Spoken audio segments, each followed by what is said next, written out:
사람 하나 잘 만나. 운명을 통째로 뒤집어 놓은 이야기, 그를 처음 본 부자 과부 마님이 잠시 그 눈을 들여다보더니 이렇게 말했지요. 이 사람 바보가 아니네. 사람을 속일 줄 모르는 얼굴이네.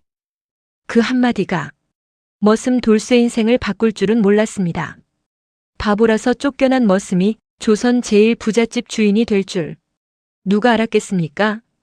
일은 소처럼 하는데 머리는 콩알만 한 놈, 맞고 쫓겨나도 억울한 줄 모르고 산길을 헤매던 그 바보 머슴. 호랑이도 무서워하지 않고 당당히 엎어버리지만 순수한 청년 머슴 돌쇠가 이 고을의 운명을 완전히 바꿔놓을 줄 그 누가 알았겠습니까? 오늘의 옛날 설화 시작하기 전에 구독과 좋아요 한 번만 부탁드립니다. 그럼 오늘의 설화 옛 이야기 시작합니다. 하늘은 잿빛으로 흐렸고 찬바람이 쌩쌩 불어댔어요. 마을 어귀 큰 기와집 대문이 벌컥 열리더니 한 사내가 비틀거리며 나왔습니다. 등에는 낡은 보찜 하나만 달랑 메고 있었어요. 그 사내가 바로 돌쇠였습니다. 돌쇠는 대문 앞에서 한참을 멍하니 서 있었어요. 뒤를 돌아보니 10년을 살았던 박초신의 집이 보였습니다. 저 집 사랑채에서 잠을 청했고 저 곳간에서 곡식을 날랐고 저 마당에서 땀을 흘렸던 세월이 주마등처럼 스쳐 지나갔어요. 그런데 이제 그 모든 게 끝이었습니다. 돌쇠의 눈가가 붉어졌어요. 내 평생 땀 흘려 일한 대가가 고작 매질과 이 가벼운 보침뿐이란 말인가? 목소리가 떨렸습니다. 억울함과 분노가 가슴속에서 부글부글 끓어올랐지만 어쩔 도리가 없었어요. 돌쇠는 고개를 떨구고 발걸음을 옮겼습니다. 사실 이 모든 게 어젯밤에 벌어진 일이었어요. 박초신의 외동아들 박도령이 술에 잔뜩 취해 들어왔던 겁니다. 이놈아! 술이나 한 잔 가져오지 못할까? 박도령은 비틀거리며 사랑채로 들어가다가 그만 제단에 올려둔 향로를 발로 차버렸어요. 와장창. 향로가 마루 아래로 굴러떨어져 산산조각이 났습니다. 마침 그때 돌쇠가 지나가다 그 소리를 듣고 달려왔던 거예요. 도련님, 괜찮으십니까? 돌쇠가 박도령을 부축하려 하자 박도령이 손을 뿌리쳤습니다. 내 이놈이 감히 나를 건드려? 그리고는 바닥에 떨어진 향로 조각을 보더니 눈을 부라렸어요. 내 놈이 향로를 깼구나! 이놈아! 돌쇠는 황급히 고개를 저었습니다. 아닙니다, 도련님. 소인이 아니라 도련님께서 실수로. 하지만 박도령은 들으려 하지 않았어요. 뭐? 감히 나를 거짓말쟁이로 만들려고? 아버지! 아버지! 박초씨가 헐레벌떡 달려왔습니다. 그리고 박도령의 말만 듣고는 돌쇠에게 매질을 하기 시작했어요. 이놈아! 조상의 향로를 깨뜨리고도 말대꾸를 하느냐! 회초리가 등짝에 내리꽂혔습니다. 돌쇠는 억울함에 눈물이 핑 돌았지만 꾹 참았어요. 변명을 해봤자 소용없다는 걸 알았거든요. 평소에도 박도령은 돌쇠를 못마땅해 했습니다. 돌쇠가 힘이 세고 일을 잘하니까 마을 사람들이 칭찬을 늘어놨거든요. 박초시댁 돌쇠만 한 일꾼이 어디 있겠소? 저런 머슴이라면 우리 집에도 하나 있었으면 좋겠네. 그런 말들이 박도령의 귀에는 비수처럼 박혔던 겁니다. 제 아비가 돌쇠를 칭찬할 때마다 박도령의 얼굴은 일그러졌어요. 그래서 이번 기회에 아예 돌쇠를 내쫓아버리기로 작정한 거였습니다. 매질이 끝나고 박초씨가 손을 들어 멈췄어요. 당장 짐을 싸서 나가거라! 내일 아침까지 이 집에 있으면 다리를 분지르겠다! 돌쇠는 피눈물을 삼키며 고개를 숙였습니다. 알겠습니다. 그렇게 밤새 보찜을 싸서 새벽에 집을 나온 거예요. 10년 세월이 고작 보찜 하나로 정리되었습니다. 돌쇠는 마을 어귀를 지나 산길로 접어들었어요. 앞길이 막막했습니다. 갈 곳도 돌아갈 곳도 없었거든요. 찬바람이 얼굴을 후려쳤습니다. 하늘에서는 가랑눈이 날리기 시작했어요. 돌쇠는 옷깃을 여미며 산길을 올라갔습니다. 한참을 걷다 보니 다리가 후들거렸어요. 어젯밤 맞은 매질 때문에 온몸이 쑤시고 아팠습니다. 그래도 멈출 수는 없었어요. 돌쇠는 나무 밑에 주저앉아 잠시 숨을 돌렸습니다. 그때였어요. 저 아래 산길에서 말발굽 소리가 들려왔습니다. 돌쇠가 고개를 들어보니 한 무리의 사람들이 지나가고 있었어요. 앞에는 검은 말을 탄 여인이 있었고 뒤에는 하인들이 따라오고 있었습니다. 여인은 정갈한 한복을 입고 있었는데 얼굴에는 차가운 기운이 서려 있었어요. 말을 탄 자세가 범상치 않았습니다. 그 여인이 돌쇠가 앉아있는 쪽을 힐끗 쳐다보았어요. 순간 두 사람의 시선이 마주쳤습니다. 여인의 눈빛이 날카로웠어요. 하지만 곧 시선을 거두고는 말을 몰아 지나갔습니다. 돌쇠는 그 뒷모습을 멍하니 바라보았어요. 저분은 누구실까? 하인들의 대화 소리가 바람에 실려 들려왔습니다. 윤씨 마님께서 오늘도 산제사를 지내러 가시는구나. 돌아가신 나리를 잊지 못하시는 거지. 벌써 3년째라네. 그래도 혼자서 저 큰 집안을 꾸려가시니 대단하신 분이야. 돌쇠는 고개를 끄덕였어요.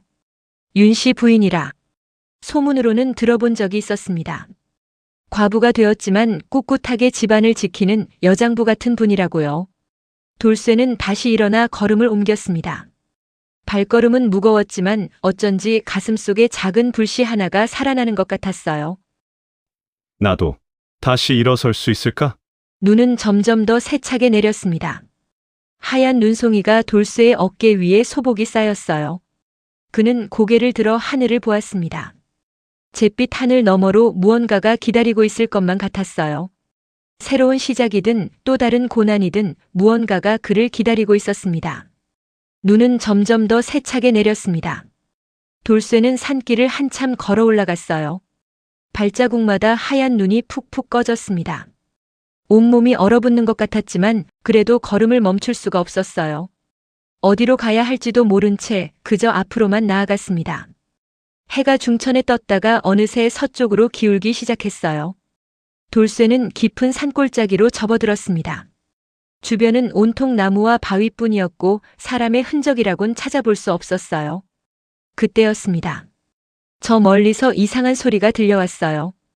으르렁, 으르렁. 천지를 진동하는 짐승 소리였습니다. 돌쇠는 걸음을 멈추고 귀를 기울였어요. 소리가 점점 가까워지는 것 같았습니다.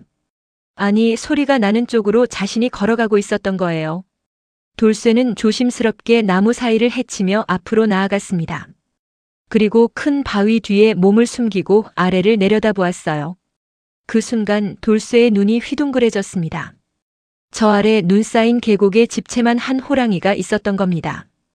황금빛 털에 검은 줄무늬, 번뜩이는 눈알이 섬뜩했어요. 그런데 더 놀라운 건 호랑이 앞에 맞서고 있는 여인이 있었습니다.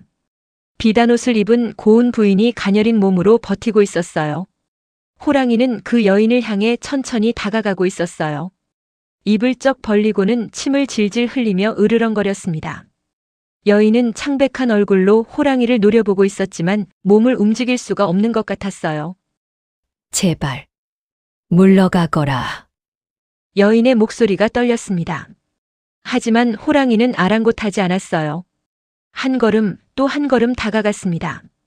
이제 여인과 호랑이 사이의 거리는 불과 서너 걸음밖에 남지 않았어요. 돌쇠는 가슴이 철렁 내려앉았습니다. 저 여인은 아까 산길에서 본 맞았어요. 말을 타고 지나갔던 윤씨 부인이었습니다. 돌쇠는 순간 머릿속이 하얗게 변했어요. 도망가야 할까 아니면. 하지만 몸이 먼저 움직였습니다. 돌쇠는 바위 위에서 벌떡 일어나 소리쳤어요. 이놈의 고양이가 어디서 사람을 괴롭히느냐? 그리고는 바위를 박차고 뛰어내렸습니다. 눈밭에 풍덩 떨어진 돌쇠는 굴러가듯 달려가더니 호랑이 코앞에 섰어요. 호랑이가 고개를 돌려 돌쇠를 바라보았습니다. 으르렁. 더 크게 울부짖었어요. 돌쇠는 두려움 따위는 없다는 듯 주먹을 불끈 쥐었습니다. 어서 산으로 도망가지 못해. 그리고는 호랑이 콧등을 향해 주먹을 휘둘렀어요. 탁! 둔탁한 소리가 울렸습니다. 호랑이가 깜짝 놀라 뒤로 물러섰어요. 10년 동안 곡식 가마니를 나르고 나무를 패며 단련된 주먹이었습니다. 호랑이도 예상치 못한 일격이었던 거예요. 돌쇠는 멈추지 않았습니다. 한 발 더 앞으로 나아가며 소리쳤어요. 이놈아! 내가 산 주인이라고 사람까지 해치려 드느냐? 썩 물러가지 못해! 호랑이는 콧등을 비비며 으르렁거렸습니다. 하지만 이상하게도 더 이상 달려들지 않았어요. 오히려 한 걸음, 두 걸음 뒤로 물러섰습니다. 돌쇠는 계속해서 소리를 질러댔어요. 가라. 당장 가지 않으면 내 코를 더 세게 때릴 것이다. 호랑이가 머뭇거렸습니다. 그러다가 마지막으로 한번 크게 울부짖더니 몸을 돌려 산속으로 사라져버렸어요. 쿵쿵쿵. 무거운 발소리가 점점 멀어져 갔습니다. 돌쇠는 그제야 다리에 힘이 풀려 주저앉았어요. 온몸이 후들거렸습니다. 무서운 줄도 모르고 덤벼들었지만 이제야 정신을 차리고 보니 식은땀이 줄줄 흘렀어요. 하. 거친 숨을 몰아쉬며 돌쇠가 고개를 들었습니다. 그때 여인의 목소리가 들려왔어요. 그대가 나를 구해 주었구나. 돌쇠는 황급히 여인에게 다가갔습니다. 윤씨 부인은 창백한 얼굴로 돌쇠를 바라보고 있었어요. 발목에서 피가 배어나오고 있었습니다. 마님, 괜찮으십니까? 돌쇠가 다급하게 물었어요. 윤씨 부인은 희미하게 미소 지었습니다. 괜찮다. 아니, 괜찮지 않구나. 발목을 다쳤어. 그녀는 산제사를 지내고 돌아가던 길이었대요. 하인들과 떨어져 혼자 말을 타고 가다가 갑자기 뛰어나온 호랑이의 놀란 말이 날뛰는 바람에 떨어졌던 겁니다. 말은 도망가 버렸고 그녀는 발목을 삐끗해서 움직일 수가 없었어요. 하인들이 찾으러 올 것이다. 하지만 그 전에 저 호랑이가 나를 해쳤다면 윤씨 부인은 돌쇠를 똑바로 쳐다보았습니다. 그대가 아니었다면 나는 지금 저승길을 가고 있었을 게다. 돌쇠는 고개를 저었어요. 아닙니다, 마님. 소인은 그저 사람이 죽는 걸 보고만 있을 수 없었을 뿐입니다. 윤씨 부인의 눈빛이 부드러워졌습니다. 그대의 이름은 무엇이냐? 돌쇠라고 합니다. 돌쇠. 좋은 이름이로구나. 그때 저 멀리서 사람들의 목소리가 들려왔어요. 마님 어디 계십니까? 하인들이 윤씨 부인을 찾아 헤매고 있었던 겁니다. 윤씨 부인은 돌쇠의 손을 꽉 잡았어요. 돌쇠, 그대는 내 생명의 은인이다. 이 은혜를 잊지 않겠다. 돌쇠는 당황해서 손을 빼려 했지만 윤씨 부인의 소나귀가 단단했어요. 마님, 소인은 그저 나를 따라오너라. 내 집에서 머물도록 하겠다. 윤씨 부인의 목소리는 명령조였습니다. 하지만 그 속에는 따뜻함이 배어 있었어요.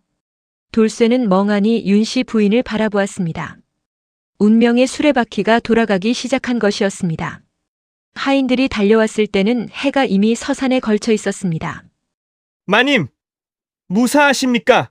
하인 둘이 윤씨 부인을 부축해 일으켰어요. 다른 하인은 말을 끌고 왔습니다. 윤씨 부인은 발목을 절뚝이며 돌쇠를 돌아보았어요. 이분이 내 목숨을 구해 주셨다.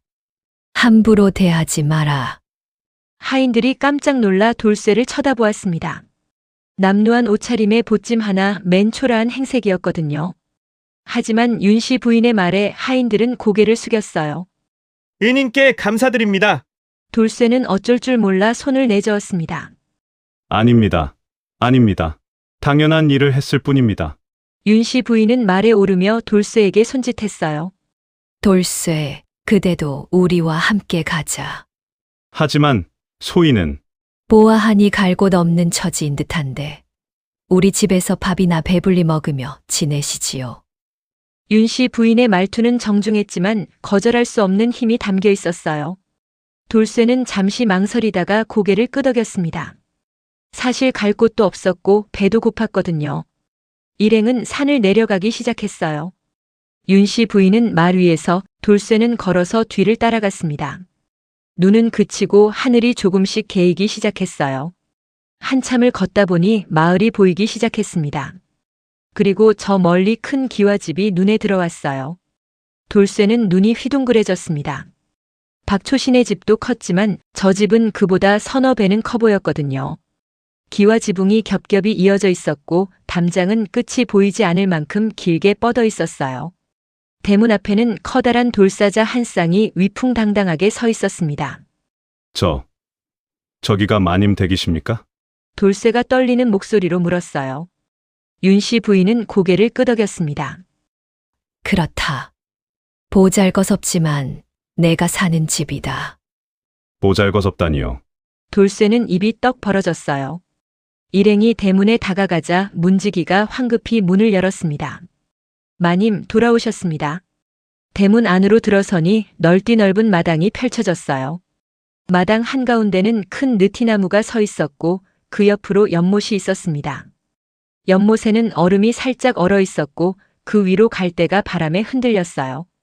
사랑채, 안채, 행랑채가 디귿자로 둘러싸고 있었습니다. 돌쇠는 넋을 잃고 주변을 둘러보았어요. 이런 집이 세상에 있단 말인가? 10년 동안 박초신의 집에서 일했지만 이런 규모는 처음 보는 거였습니다. 하인들이 윤 씨 부인을 안채로 모셔 들어갔어요. 돌쇠는 마당 한가운데 서서 어쩔 줄 몰라 했습니다. 그때 나이 지긋한 노파 하나가 다가왔어요. 내가 마님을 구해준 은인이냐? 예. 예.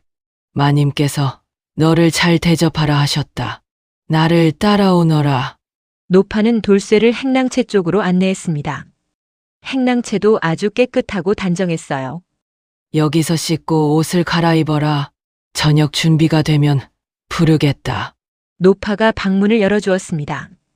방 안에는 아궁이에 불이 지펴져 있어 따뜻했어요. 구석에는 깨끗한 이불이 개켜져 있었고 한쪽에는 물동이와 수건이 놓여 있었습니다. 돌쇠는 방 안에 들어서자마자 주저앉았어요. 이게 꿈인가? 생시인가? 하루 사이에 세상이 뒤집힌 것 같았습니다. 어제는 매를 맞고 쫓겨났는데 오늘은 고을 제일 가는 부잣집에 발을 들여놓은 거예요. 돌쇠는 보찜을 풀고 몸을 씻었습니다. 물동이의 물은 따뜻했어요. 10년 만에 이렇게 따뜻한 물로 씻어보는 것 같았습니다. 한참 후 노파가 다시 찾아왔어요. 옷을 가져왔다. 입어보거라. 깨끗한 무명옷이었습니다. 비록 화려하지는 않았지만 돌쇠가 평생 입어본 옷 중 가장 좋은 옷이었어요.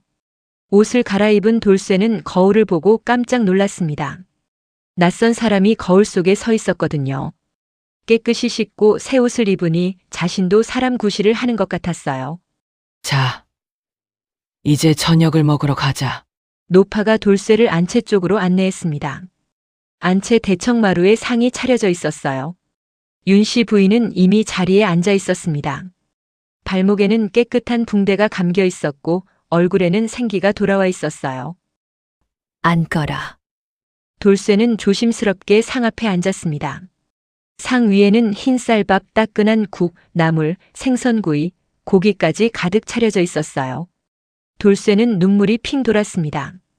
평생 이런 밥상을 받아본 적이 없었거든요. 어서 먹어라. 배고플 텐데. 윤 씨 부인이 부드럽게 말했어요. 돌쇠는 숟가락을 들었습니다. 밥 한 술을 떠서 입에 넣는 순간 눈물이 뚝 떨어졌어요. 괜찮으냐? 윤 씨 부인이 걱정스러운 표정으로 물었습니다. 돌쇠는 고개를 끄덕이며 눈물을 닦았어요. 너무 감사합니다, 마님. 그대가 내 목숨을 구해 주었는데 이 정도야 당연한 게다.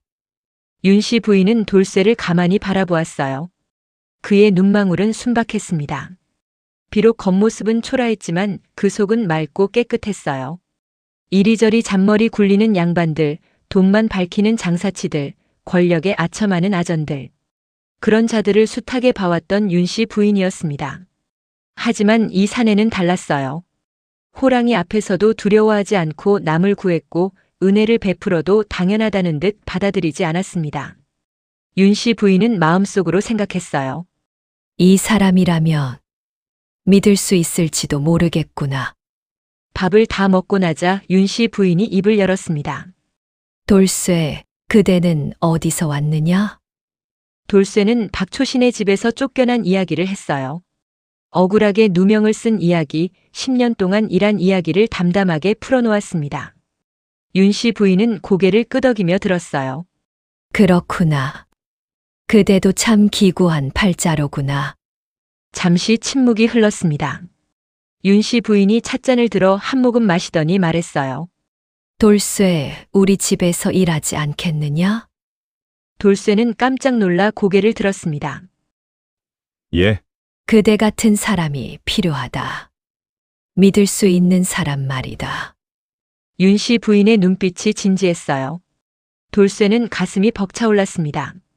고대 광실의 문이 활짝 열린 것이었습니다. 그렇게 돌쇠는 윤 씨 부인네 집에서 일하게 되었습니다. 처음 며칠은 조심스러웠어요. 큰 집이라 규율도 엄하고 하인들도 많았거든요. 하지만 돌쇠는 묵묵히 일했습니다. 새벽같이 일어나 마당을 쓸고 장작을 패고 곡간을 정리했어요. 10년 동안 다져진 솜씨였습니다. 윤 씨 부인은 그런 돌쇠를 지켜보았어요. 성실하고 부지런하고 무엇보다 정직했습니다. 한 달이 지나자 윤 씨 부인이 돌쇠를 불렀어요. 돌쇠, 이리 오너라. 돌쇠는 대청마루 아래에서 고개를 숙였습니다. 예, 마님. 윤 씨 부인은 품에서 무언가를 꺼냈어요. 커다란 쇠 열쇠 2개였습니다. 이것이 곳간 열쇠다. 오늘부터 그대가 우리 집 곳간을 맡아라. 돌쇠는 깜짝 놀라 손을 내저었어요. 마님. 그럴 수 없습니다. 소인은 그저 일꾼일 뿐입니다. 일꾼이 아니다. 그대는 이제 이 집의 관리인이다. 윤 씨 부인의 목소리는 단호했어요. 하지만 그대를 믿는다. 이 열쇠를 받거라. 돌쇠는 떨리는 손으로 열쇠를 받았습니다. 무거웠어요. 쇠의 무게가 아니라 책임의 무게였습니다. 마님, 소인이 과연 잘할 수 있을는지. 윤 씨 부인은 미소 지었어요. 그대답게 하면 된다. 그것이면 충분하다. 그날부터 돌쇠는 곡간을 맡게 되었습니다. 쌀, 보리, 조, 콩이 가득 쌓인 큰 곡간이었어요. 돌쇠는 날마다 곡간을 확인하고 장부를 정리했습니다. 비록 글을 많이 아는 건 아니었지만 숫자만큼은 정확히 셀 줄 알았거든요. 그러던 어느 날이었습니다. 봄이 되어 농사철이 다가왔어요. 마을 사람들이 하나둘 윤 씨 부인네 집을 찾아오기 시작했습니다. 씨앗을 빌리러 온 거였어요. 첫 번째로 찾아온 건 김영감이었습니다. 저 돌쇠 나이 날이는 무슨 날이요, 영감님. 저는 그냥 돌쇠입니다. 김영감은 쭈뼛줄 망설이다 입을 열었어요. 올해 농사를 지으려 하는데 씨앗이 모자라서 왔습니다. 쌀 한 섬만 빌려주시면 가을에 2섬으로 갚겠습니다. 보통은 이자를 붙여서 빌려주는 게 관례였어요.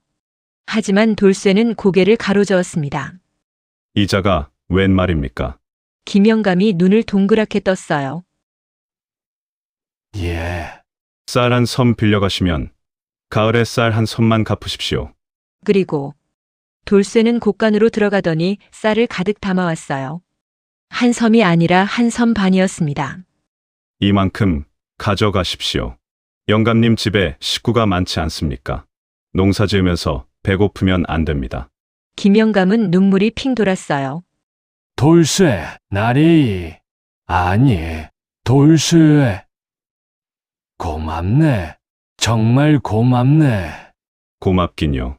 사람이 배가 불러야 웃음이 나고 그래야 복이 들어오는 것 아니겠습니까? 돌쇠는 환하게 웃었습니다. 김영감은 쌀을 지고 절을 하며 돌아갔어요. 그 소문이 삽시간에 마을에 퍼졌습니다. 윤 씨 부인네 곡간지기가 이자도 안 받고 쌀을 빌려준대. 그것도 넉넉하게 퍼준다더라. 마을 사람들이 너도 나도 찾아왔어요. 돌쇠는 한 사람 한 사람에게 정성껏 곡식을 나눠주었습니다. 올해 풍년이 될 겁니다. 그때 갚으시면 됩니다. 아이들 먹일 것도 챙기세요. 힘내십시오. 농사는 정성이 제일입니다. 사람들은 감격했어요. 이런 곡간지기는 처음 봤거든요. 며칠 후 노파 관리인이 윤 씨 부인에게 보고했습니다. 마님, 큰일입니다. 돌쇠가 곳간에 곡식을 너무 많이 나눠주고 있습니다. 이자도 받지 않고 말입니다. 윤 씨 부인은 미간을 찌푸렸어요. 그래. 예. 이러다가는 가을에 손해를 볼 수도 있습니다. 윤 씨 부인은 잠시 생각하더니 고개를 끄덕였습니다. 내가 직접 확인해 보겠다. 다음 날 윤 씨 부인은 돌쇠를 불렀어요. 돌쇠, 곡식을 많이 나눠 주었다던데. 돌쇠는 고개를 숙였습니다. 죄송합니다, 마님. 소인이 잘못 생각했습니다. 아니다. 윤 씨 부인의 목소리가 부드러웠어요. 그대의 뜻을 알고 싶을 뿐이다. 돌쇠는 천천히 고개를 들었습니다. 마님, 소인도 가난한 집에서 태어났습니다. 봄에 먹을 게 없어 풀뿌리를 캐먹던 적도 있었습니다. 돌쇠의 눈빛이 진지했어요. 사람이 배가 불러야 웃음이 나고, 그래야 복이 들어오는 것 아니겠습니까? 마님께서 저에게 베푸셨듯이 저도 사람들에게 베풀고 싶었습니다. 윤 씨 부인은 잠시 침묵했습니다. 그러다 입가에 미소를 띄었어요. 좋다. 그대 뜻대로 하거라. 마님, 다만 장부는 정확히 기록해 두어라. 누가 얼마를 빌려갔는지 말이다. 예, 알겠습니다. 봄이 지나고 여름이 왔습니다. 마을 사람들은 열심히 농사를 지었어요. 그런데 신기한 일이 벌어졌습니다. 사람들이 윤 씨 부인네 밭으로 너도 나도 달려온 거예요. 우리 집 일은 끝났으니 마님네 바치를 거들겠습니다. 은혜를 갚아야지요. 사람들은 제 일처럼 윤 씨 부인네 밭을 돌봤어요. 김매기도 하고 물도 대주고 정성껏 농사를 지었습니다. 가을이 되었습니다. 풍년이 들었어요. 마을 전체가 황금빛 벼로 물들었습니다. 사람들은 약속대로 빌린 곡식을 갚으러 왔어요. 돌쇠, 쌀 한 섬 빌렸으니 한 섬 갚습니다. 그런데 다들 자루에 조금씩 더 담아왔어요. 이건 그냥 마음입니다. 받아주십시오. 덕분에 올해 풍년이었습니다. 곡간이 가득 찼습니다. 노파 관리인이 장부를 정리하더니 깜짝 놀랐어요. 마님, 작년보다 곡식이 2배나 늘었습니다. 윤 씨 부인은 웃으며 고개를 끄덕였습니다. 그럴 줄 알았다. 그날 저녁 윤 씨 부인이 돌쇠를 불렀어요. 돌쇠, 그대 덕분에 기적이 일어났구나. 돌쇠는 어리둥절한 표정이었습니다. 소인은 그저 당연한 일을 했을 뿐인데요. 그 당연함이 바로 복을 부른 것이다. 윤 씨 부인의 눈빛이 따뜻했어요. 사람들은 그대의 선함을 기억할 것이다. 그리고 그 선함은 언젠가 더 큰 복으로 돌아올 것이다. 돌쇠는 고개를 숙였습니다. 창밖으로 보름달이 떠올랐어요. 바보 같은 살림법이 오히려 가산을 2배로 불렸습니다. 돌쇠의 새로운 삶이 시작되고 있었습니다.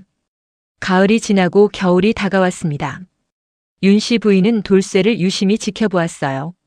곡간을 맡긴 지 반년이 넘었는데 그 사이 돌쇠는 한 번도 실수를 하지 않았습니다. 정직하고 성실하고 무엇보다 사람들을 진심으로 대했어요. 마을 사람들은 이제 돌쇠를 보면 반갑게 손을 흔들었습니다. 돌쇠, 잘 지내나? 우리 집에 한번 들러서 밥이라도 먹고 가게. 돌쇠는 언제나 환하게 웃으며 대답했어요. 그런 모습을 보면서 윤 씨 부인은 생각했습니다. 이 사람은 참 귀한 사람이로구나. 어느 날 저녁이었어요. 돌쇠가 하루 일을 마치고 행랑채로 돌아가려는데 하인이 불렀습니다. 돌쇠, 마님께서 사랑채로 오라 하십니다. 지금요? 예, 지금 바로요. 돌쇠는 옷매무새를 가다듬고 사랑채로 향했어요. 사랑채 문을 두드리자 윤 씨 부인의 목소리가 들렸습니다. 들어오너라. 방 안에는 촛불이 환하게 켜져 있었어요. 윤 씨 부인은 책상 앞에 앉아 있었고 그 위에는 종이와 붓이 놓여 있었습니다. 앉거라. 돌쇠는 조심스럽게 자리에 앉았어요. 윤 씨 부인이 붓을 들어 종이에 무언가를 쓰기 시작했습니다. 돌쇠, 그대는 글을 아느냐? 소인은 글을 거의 모릅니다. 제 이름 석자 쓸 줄 아는 게 전부입니다. 윤 씨 부인은 고개를 끄덕였어요. 그럴 줄 알았다. 오늘부터 내가 그대에게 글을 가르쳐 주겠다. 돌쇠는 깜짝 놀라 손을 내저었습니다. 아닙니다, 마님. 소인 같은 천한 사람이 어찌 글을 배울 수 있겠습니까? 천하다니. 윤 씨 부인의 목소리가 차가워졌어요. 그대가 천하다면 이 세상에 귀한 사람이 얼마나 되겠느냐. 하지만 듣거라, 돌쇠. 윤 씨 부인이 돌쇠를 똑바로 쳐다보았습니다. 그대의 진심은 세상 그 어떤 보석보다 빛난다. 그러니 스스로를 귀하게 여겨야 한다. 돌쇠는 가슴이 뭉클해졌어요. 태어나서 이런 말을 들어본 적이 없었거든요. 윤 씨 부인은 종이를 돌쇠 앞으로 밀었습니다.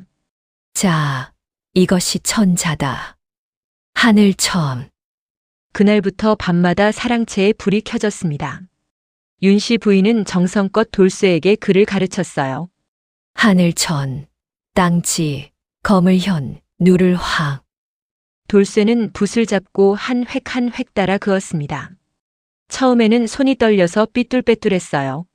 하지만 며칠이 지나자 조금씩 나아지기 시작했습니다. 윤 씨 부인은 글자만 가르친 게 아니었어요. 돌쇠, 사람을 대할 때는 눈을 똑바로 봐야 한다. 그래야 진심이 전해진다. 예, 마님. 그리고 말할 때는 또박또박 천천히 해야 한다. 급하게 말하면 뜻이 제대로 전해지지 않는다. 알겠습니다. 무엇보다 중요한 것은 상대방의 말을 끝까지 듣는 것이다. 듣는 것이 말하는 것보다 더 중요하다. 돌쇠는 고개를 끄덕이며 모든 것을 마음속에 새겼어요. 한 달, 두 달이 지났습니다. 돌쇠는 이제 간단한 편지 정도는 읽을 수 있게 되었어요. 장부도 혼자 정리할 수 있게 되었고요. 말투도 조금씩 달라졌습니다. 더 침착하고 더 또렷해졌어요. 어느 날 저녁 윤 씨 부인이 큰 보자기를 내놓았습니다. 이것을 그대에게 주겠다. 보자기를 풀자 비단옷이 나왔어요. 푸른색 도포에 하얀 적삼 그리고 검은 각까지 있었습니다. 돌쇠는 눈이 휘둥그레졌어요. 마님. 이건 너무 과분합니다. 과분하지 않다. 그대는 이제 이 집의 관리인이다. 마땅히 이런 옷을 입어야 한다. 하지만 소희는 윤 씨 부인은 일어나서 돌쇠의 어깨에 손을 올렸어요. 돌쇠, 옷이 사람을 만드는 게 아니다. 사람이 옷을 빛나게 하는 것이다. 그녀의 목소리가 부드러웠습니다. 그대는 이미 충분히 빛나고 있다. 이제 그에 걸맞은 옷을 입을 차례다. 돌쇠는 떨리는 손으로 옷을 받았어요. 다음 날 돌쇠가 비단옷을 입고 갓을 쓰고 나타났을 때 마을이 술렁였습니다. 저 사람이 돌쇠인가? 세상에 완전히 딴 사람이 되었네. 돌쇠는 처음에는 어색했어요. 옷이 몸에 맞지 않는 것처럼 불편했습니다. 하지만 윤 씨 부인의 말이 떠올랐어요. 스스로를 귀하게 여겨라. 돌쇠는 고개를 들고 당당히 걸었습니다. 그날 저녁 윤 씨 부인이 다시 돌쇠를 불렀어요. 어떠냐? 옷이 불편하지는 않느냐? 처음에는 어색했습니다만 이제는 괜찮습니다. 윤 씨 부인은 만족스러운 표정을 지었어요. 좋다. 이제 그대에게 마지막으로 가르쳐 줄 것이 있다. 무엇입니까, 마님? 윤 씨 부인은 창밖을 바라보았습니다. 달빛이 마당을 비추고 있었어요. 돌쇠, 세상에는 두 가지 사람이 있다. 남을 짓밟고 올라가는 사람과 남을 일으켜 세우며 함께 가는 사람. 돌쇠는 조용히 듣고 있었어요. 그대는 후자다. 그러니 앞으로 누구를 만나든 어떤 일을 하든 지금처럼만 하면 된다. 윤 씨 부인이 돌쇠를 돌아보았습니다. 그리고 기억하거라. 이제는 누구 앞에서도 기죽지 마라. 그대는 충분히 당당할 자격이 있다. 돌쇠는 깊이 고개를 숙였어요. 마님의 은혜 평생 잊지 않겠습니다. 은혜가 아니다. 윤 씨 부인의 목소리가 따뜻했습니다. 이것은 그대가 받아야 마땅한 것이다. 그대의 진심과 성실함이 이루어낸 것이다. 밤이 깊어갔습니다. 사랑채 촛불은 새벽까지 꺼지지 않았어요. 윤 씨 부인과 돌쇠는 밤새 이야기를 나누었습니다. 세상 사는 이야기, 사람 대하는 법, 어려움을 이겨내는 방법. 바보 같던 돌쇠가 점점 늠름한 대장부로 변해가고 있었습니다. 그리고 윤씨 부인의 마음속에도 변화가 일어나고 있었어요. 처음에는 목숨을 구해준 은인으로만 봤던 돌쇠였습니다. 하지만 이제는 달랐어요. 그의 순수한 마음씨, 변하지 않는 진심, 남을 먼저 생각하는 따뜻함. 그 모든 것이 윤씨 부인의 마음을 조금씩 녹이고 있었습니다. 이 사람은 내가 평생 찾던 사람일지도 모르겠구나. 창밖으로 첫눈이 내리기 시작했습니다. 하얀 눈송이가 마당을 소복이 덮어갔어요. 새로운 계절이 다가오고 있었습니다. 봄이 다시 찾아왔습니다. 하지만 그의 봄은 평년과 달랐어요. 비가 제때 오지 않았고 가뭄이 계속되었습니다. 마을 곳곳에서 한숨 소리가 들렸어요. 올해는 흉년이 들 것 같구먼. 씨앗을 뿌렸는데 싹이 나질 않아. 윤씨 부인네 집도 걱정이었지만 그래도 넉넉히 쌓아둔 곡식이 있었어요. 돌쇠는 작년처럼 마을 사람들에게 곡식을 나눠주었습니다. 올해는 힘든 해입니다. 조금씩이라도 나눠 드리겠습니다. 사람들은 눈물을 글썽이며 고마워했어요. 그런데 이 흉년은 윤씨 부인네 마을만의 문제가 아니었습니다. 이웃 마을들도 더 먼 고을들도 모두 어려움을 겪고 있었어요. 특히 박초신의 집은 형편이 말이 아니었습니다. 작년에 너무 욕심을 부려 곡식을 비싸게 팔아버렸던 거예요.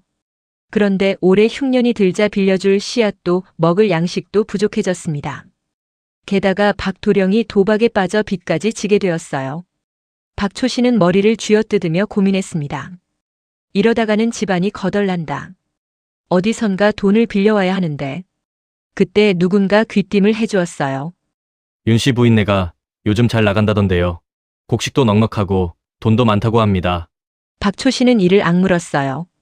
윤씨 부인에게 고개를 숙이는 건 자존심이 상하는 일이었습니다. 하지만 달리 방법이 없었어요. 어느 날 아침 박초신은 초라한 옷차림으로 윤씨 부인네 집을 찾아갔습니다. 대문 앞에서 한참을 망설이다가 결국 문을 두드렸어요. 누구신가요? 문지기가 물었습니다. 나 박초시라고 하오. 마님을 뵙고 싶소. 문지기는 안으로 들어가 전했어요. 잠시 후 돌아와서 말했습니다. 들어오십시오. 박초신은 마당으로 들어섰어요. 넓은 마당, 잘 가꿔진 연못, 우아한 기와집. 모든 게 자신의 집보다 훨씬 훌륭했습니다. 박초신은 씁쓸한 표정을 지었어요. 내가 왜 이 지경까지 왔는가? 하인이 박초씨를 사랑채로 안내했습니다. 사랑채 문이 열렸어요. 그런데 박초씨는 그 순간 얼어붙고 말았습니다. 대청마루에 한 사내가 앉아 있었거든요. 푸른 비단 도포에 검은 갓을 쓴 위엄 있는 모습이었어요. 그 사내가 찻잔을 들어 천천히 차를 마시고 있었습니다. 박초씨는 눈을 의심했어요. 저 얼굴은? 사내가 고개를 들어 박초씨를 바라보았습니다. 환한 미소를 지으며 말했어요. 진사 어른, 오랜만입니다. 박초씨는 다리에 힘이 풀려 휘청거렸습니다. 돌쇠? 예, 돌쇠입니다. 돌쇠는 태연하게 대답했어요. 박초씨는 사시나무 떨듯 떨기 시작했습니다. 이럴 수가. 내가 쫓아낸 그 돌쇠가. 겨울날 빈손으로 내쫓았던 그 머슴이 지금 비단옷을 입고 자신을 내려다보고 있었어요. 박초씨는 창피함과 두려움이 뒤섞인 표정을 지었습니다. 그때 안채에서 윤씨 부인이 나왔어요. 박진사 오셨군요. 앉으시지요. 박초씨는 후들거리는 다리로 마루 아래에 앉았습니다. 감히 마루에 올라갈 엄두가 나지 않았어요. 윤씨 부인이 물었습니다. 무슨 일로 오셨습니까? 박초씨는 한참을 머뭇거리다 입을 열었어요. 사실은 올해 흉년이 들어 형편이 어렵습니다. 쌀을 좀 빌릴 수 있을까 해서. 목소리가 떨렸습니다. 윤씨 부인은 잠시 침묵하다가 돌쇠를 바라보았어요. 돌쇠, 어찌하면 좋겠습니까? 박초씨는 식은땀을 흘렸습니다. 설마 복수를 하려는 건 아니겠지?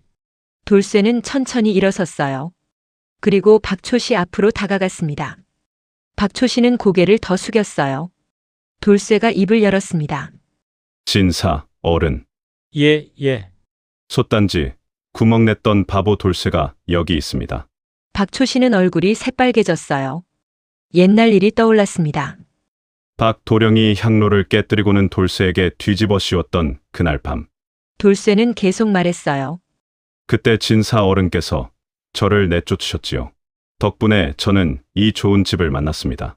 박초 씨는 고개를 들지 못했어요. 그러니 어찌 보면 진사 어른은 저의 은인이십니다. 돌쇠가 크게 웃었습니다. 국밥이라도 한 그릇 하고 가시지요. 배고프실 텐데요. 박초 씨는 눈물이 핑 돌았어요. 복수를 당할 줄 알았는데 오히려 환대를 받은 겁니다. 돌쇠, 미안하네. 그때 내가 잘못했네. 돌쇠는 고개를 저었어요. 지난 일입니다. 이제는 다 잊으셨죠? 그는 하인을 불러 말했습니다. 곳간에서 쌀 10섬을 내오너라. 그리고 부엌에서 따뜻한 국밥을 준비하라고 하거라. 10섬이나요? 박초 씨는 깜짝 놀랐어요. 예. 진사 어른 댁 식구가 많지 않습니까? 이 정도는 있어야 올 한 해를 버티실 겁니다. 하지만 이자는 이자는 없습니다. 돌쇠가 단호하게 말했어요. 어려울 때 서로 돕는 게 사람 사는 이치 아니겠습니까? 편히 쓰시고 형편이 나아지면 그때 갚으십시오. 박초 씨는 더 이상 참을 수 없었어요. 그는 마루 아래에서 큰 절을 올렸습니다. 고맙네. 정말 고맙네. 내가 큰 잘못을 저질렀네. 윤 씨 부인이 조용히 말했어요. 박진사 돌쇠는 원래 그런 사람입니다. 남을 미워할 줄 모르는 사람이지요. 박초 씨는 부끄러움에 고개를 들 수가 없었어요. 하인이 따뜻한 국밥을 가져왔습니다. 돌쇠가 권했어요. 드시지요. 먼 길 오시느라 고생하셨습니다. 박초 씨는 떨리는 손으로 숟가락을 들었어요. 국밥 한 술을 뜨는데 눈물이 뚝뚝 떨어졌습니다. 이 사람이, 내가 쫓아낸 이 사람이 나를 이렇게 대해주다니. 밥을 다 먹고 나자 하인들이 쌀가마니를 지게에 지워주었어요. 박초 씨는 마당에서 다시 한번 깊이 절했습니다. 돌쇠, 자네 은혜는 평생 잊지 않겠네. 정말 미안하고 고맙네. 돌쇠는 환하게 웃으며 손을 흔들었어요. 조심해서 가십시오. 길이 험하니 천천히 가시고요. 박초 씨가 대문을 나섰습니다. 쌀가마니를 진 하인들이 그 뒤를 따랐어요.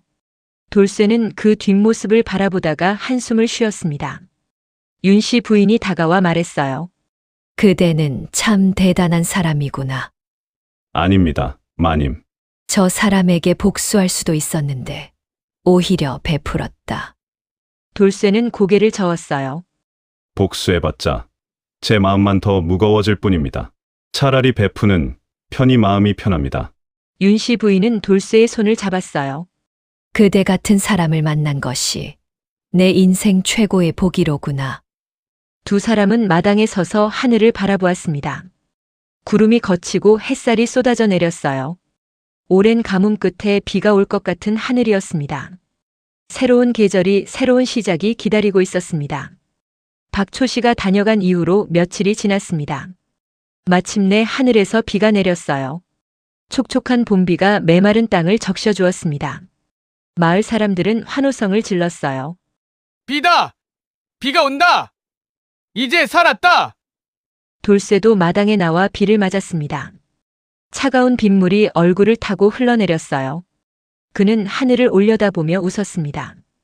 이제 올해도 잘 견딜 수 있겠구나. 비는 사흘 동안 내렸어요. 그 후 날씨가 개고 따뜻한 햇살이 비쳤습니다. 씨앗들이 싹을 틀기 시작했어요. 마을에 활기가 돌아왔습니다. 윤 씨 부인은 창가에 앉아 마당을 내다보고 있었어요. 돌쇠가 하인들과 함께 곡간을 정리하고 있었습니다. 이쪽 곡식은 씨앗으로 남겨두고 저쪽은 식량으로 쓰도록 하십시오. 예! 알겠습니다. 그리고 마을 어르신들께 먼저 나눠드리고 젊은 사람들은 그 다음에. 돌쇠는 꼼꼼하게 지시했어요. 이제는 완전히 이 집의 관리인 역할을 하고 있었습니다. 윤 씨 부인은 그런 돌쇠를 바라보며 미소 지었어요. 참 믿음직하구나. 한 해가 지났습니다. 돌쇠가 이 집에 온 지 벌써 1년 반이 넘었어요. 그 사이 집안은 더욱 번창했습니다. 고가는 가득 찼고 마을 사람들의 신뢰도 두터워졌어요. 무엇보다 집안 분위기가 달라졌습니다.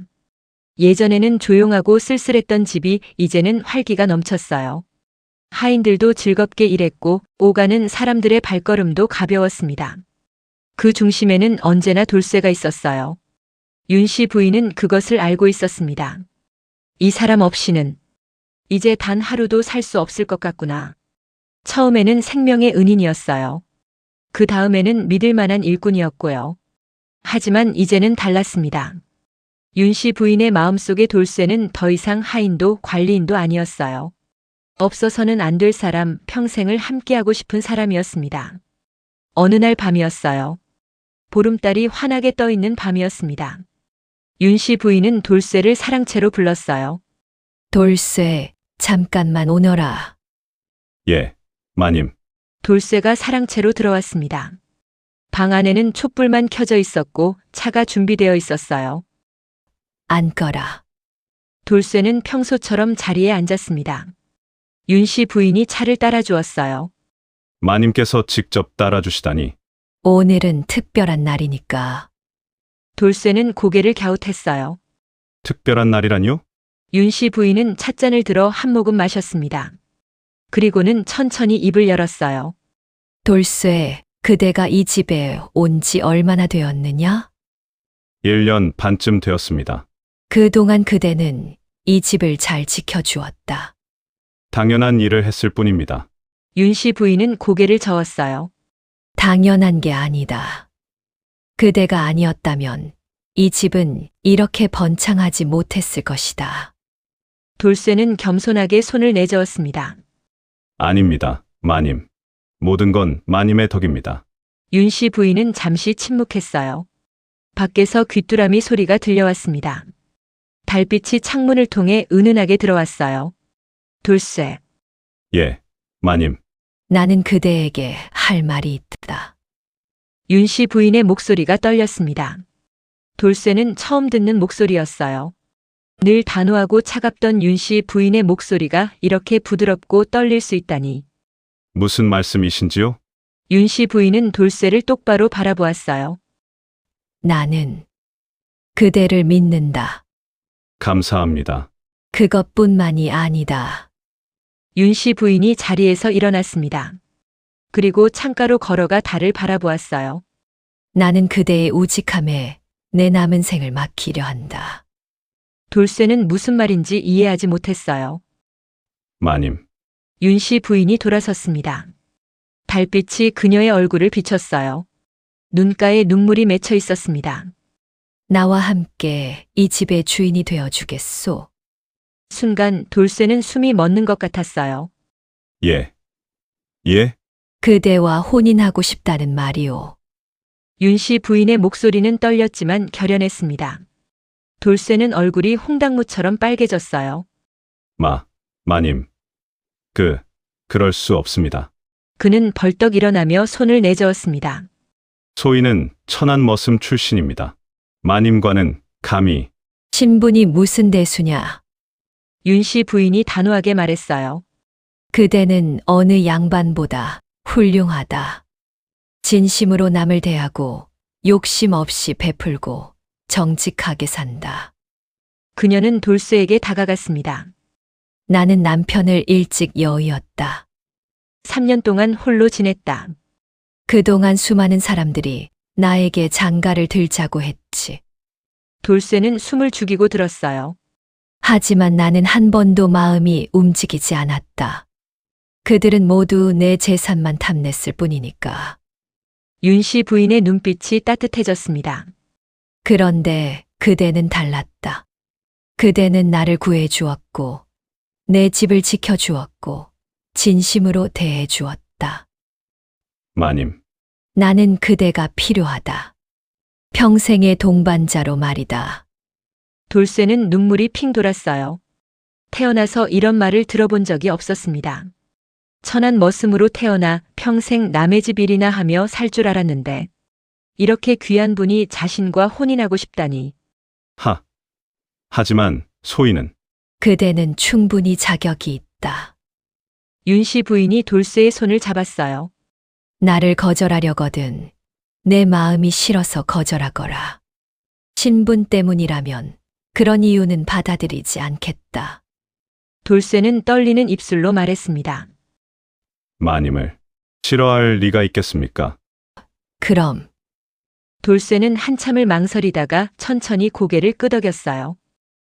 소인이 마님을 모실 수 있다면 그보다 큰 영광은 없을 것입니다. 윤씨 부인의 얼굴에 환한 미소가 번졌습니다. 고맙소. 그녀는 돌쇠의 손을 꽉 잡았어요. 이제부터 그대는 내 남편이고 이 집의 주인이오. 돌쇠는 여전히 얼굴이 빨개져서 어쩔 줄 몰라 했습니다. 손은 땀으로 축축했고 가슴은 두근두근 뛰었어요. 그런데 마님, 아니, 이제 뭐라고 불러야? 윤씨 부인이 웃음을 터뜨렸습니다. 앞으로는 나를 부인이라 부르시오. 우리는 이제 부부가 될 테니까. 부인. 돌쇠가 조심스럽게 불러보았어요. 윤씨 부인은 고개를 끄덕였습니다. 그렇소. 아주 좋소. 두 사람은 마주보며 웃었어요. 창밖에서는 보름달이 환하게 빛나고 있었습니다. 바람이 불어 나뭇잎이 바스락거렸어요. 어디선가 올빼미가 울었습니다. 그날 밤 두 사람의 운명이 바뀌었습니다. 머슴이었던 돌쇠는 이제 당당한 주인이 될 것이고 홀로 외로웠던 윤씨 부인은 이제 평생의 반려자를 얻게 된 것이었습니다. 세상 사람들이 뭐라 하든 두 사람에게는 중요하지 않았어요. 진심과 진심이 만났고 그것으로 충분했습니다. 운명의 수레바퀴가 완전히 새로운 길로 접어들었습니다. 혼례가 치러졌습니다. 온 마을 사람들이 모여들었어요. 윤씨 부인네 집 마당은 사람들로 가득 찼습니다. 세상에, 윤씨 부인께서 재혼을 하신다니. 신랑이 누구래? 돌쇠라고 하던데 그 착한 돌쇠 말이야. 아, 그 복덩이 돌쇠 정말 잘 됐네. 사람들은 축하의 박수를 보냈어요. 돌쇠는 새 신랑 복장을 하고 서 있었습니다. 비록 얼굴은 여전히 빨개져서 어색해했지만 그 모습이 더욱 정겹게 보였습니다. 윤씨 부인은 고운 화롯을 입고 있었어요. 붉은 치마에 화려한 저고리 그리고 머리에는 족두리를 얹었습니다. 3년 만에 다시 혼례복을 입은 그녀의 얼굴에는 환한 미소가 번져 있었어요. 혼례가 시작되었습니다. 신랑 신부 서로를 향해 절을 올리시오. 두 사람이 마주보고 절을 올렸어요. 사람들이 환호성을 질렀습니다. 만세! 만세! 잘 사시오! 혼례가 끝나고 잔치가 벌어졌습니다. 마당 가득 상이 차려졌어요. 떡, 과일, 고기, 생선. 온갖 음식이 넘쳐났습니다. 돌쇠는 사람들에게 일일이 인사를 다녔어요. 어르신, 오셨습니까? 많이 드십시오. 아주머니, 건강하시지요? 이리 앉으시지요. 사람들은 돌쇠를 보며 감탄했습니다. 저 사람 참 복이 많아. 착하게 살더니 하늘이 복을 주셨구먼. 기명감이 다가왔어요. 돌쇠 날이, 아니 이제는 주인 날이라 불러야겠구먼. 아이고, 영감님. 그냥 돌쇠라 불러주십시오. 아니야, 이제 주인 날이가 되셨는데 어찌 함부로 부르겠나. 하하. 그때 저 멀리서 박초 씨가 나타났습니다. 손에는 선물 보따리를 들고 있었어요. 사람들이 수군거렸습니다. 저 사람이 돌쇠를 쫓아낸 그 박초 씨 아닌가? 맞아. 얼굴이 없어서 어떻게 왔을까? 박초 씨는 돌쇠 앞에 섰습니다. 고개를 깊이 숙이며 말했어요. 돌쇠의 날이 축하하네. 진심으로 축하한다네. 돌쇠는 환하게 웃으며 박초 씨의 손을 잡았습니다. 진사 어른, 오셔서 감사합니다. 어서 들어가 드시지요. 자네는 정말 사람이 너무 좋아. 박초 씨는 눈가를 훔쳤어요. 내가 자네를 쫓아냈는데 이렇게 대해주다니. 부끄럽네. 다 지난 일입니다. 이제는 좋은 이웃으로 지내시지요. 박초 씨는 깊이 절을 올렸습니다. 고맙네. 정말 고맙네. 잔치는 밤늦게까지 이어졌어요. 사람들은 먹고 마시며 즐겼습니다. 노래가 울려 퍼졌고 춤도 추었어요. 마을 전체가 축제 분위기였습니다. 며칠 후 봄이 완연해졌어요. 복숭아꽃이 피고 매화가 향기를 풍겼습니다. 윤씨 부인, 아니, 이제는 돌쇠의 부인이 된 그녀와 돌쇠는 마을을 돌아다녔어요. 손에는 커다란 떡 광주리를 들고 있었습니다. 아이들아, 이리 오너라. 돌쇠가 소리치자 아이들이 우르르 달려왔어요. 나리님, 마님, 떡 주러 오셨어요? 그렇단다. 모두 한 개씩 가져가거라. 돌쇠와 부인은 아이들에게 떡을 나눠주었습니다.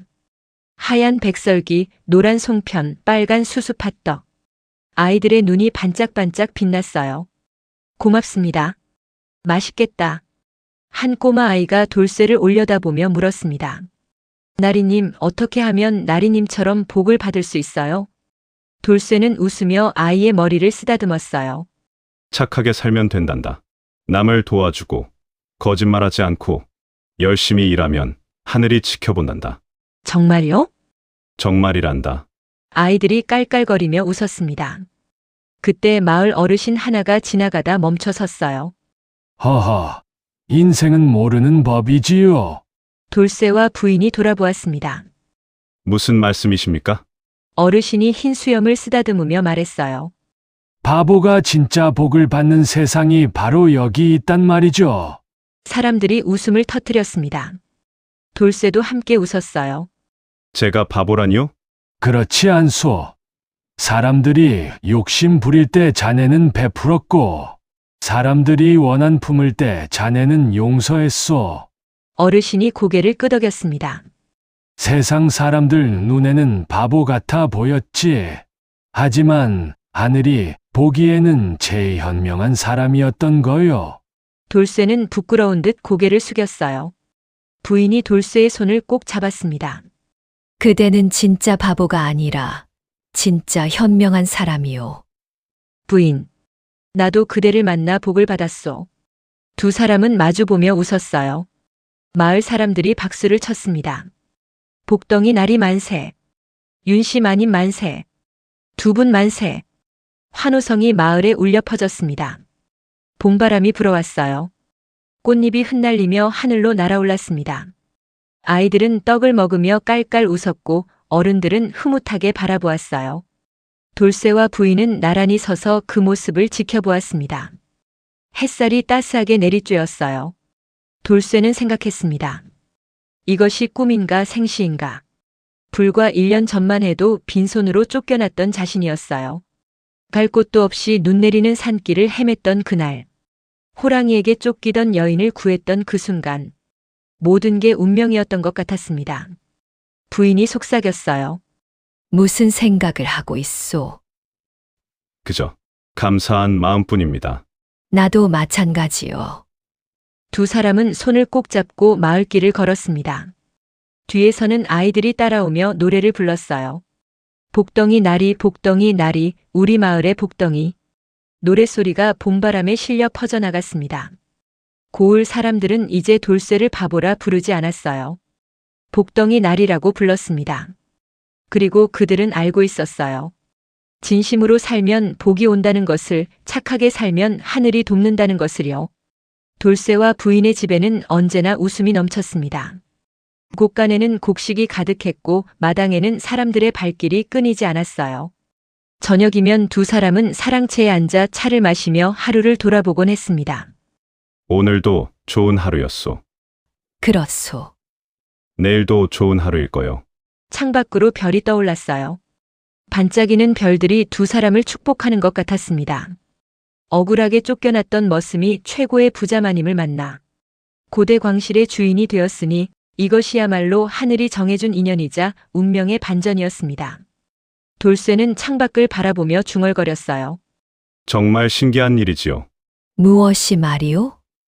한때는 바보라고 놀림받았는데 이제는 복덩이라 불립니다. 부인이 웃었어요. 그대는 원래 복덩이였소. 사람들이 몰랐을 뿐이지. 부인 덕분입니다. 아니요. 그대 자신의 덕이요. 두 사람은 다정하게 마주보았습니다. 행복한 웃음꽃이 만발했어요. 그렇게 돌쇠의 이야기는 끝을 맺습니다. 바보처럼 보였지만 진심으로 살았던 사람, 억울함을 당해도 원망하지 않았던 사람, 복수 대신 용서를 선택했던 사람. 그런 돌쇠에게 하늘은 가장 큰 복을 내려주었습니다. 만복이 깃든 바보의 봄이었습니다.